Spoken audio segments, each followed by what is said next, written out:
లలిత news కి స్వాగతం. భూపాలపల్లి వర్షంతో నిలిచిన బొగ్గు ఉత్పత్తి. జయశంకర్ భూపాలపల్లి జిల్లా వ్యాప్తంగా రాత్రి నుంచి కురుస్తున్న వర్షం కారణంగా బుధవారం ఓపెన్ కాస్ట్ గనుల్లో బొగ్గు ఉత్పత్తి నిలిచిపోయింది. సింగరేణి ఓపెన్ కాస్ట్ 2-3 గనుల్లో 1,00,000 క్యూబిక్ మీటర్ల మట్టి 8,000 టన్నుల బొగ్గు ఉత్పత్తికి అంతరాయం కలిగినట్లు సింగరేణి అధికారులు తెలిపారు.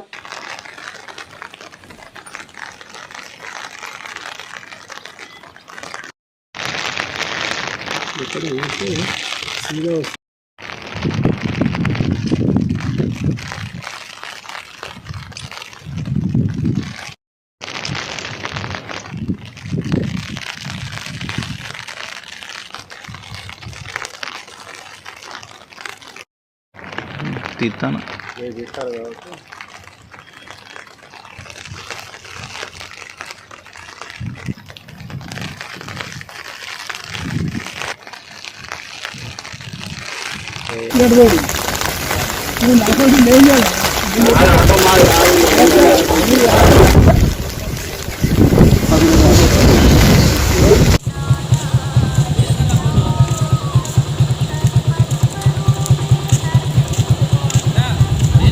మరిన్ని అప్డేట్స్ కోసం మా ఛానల్ ని సబ్స్క్రైబ్ చేయండి. ధన్యవాదాలు.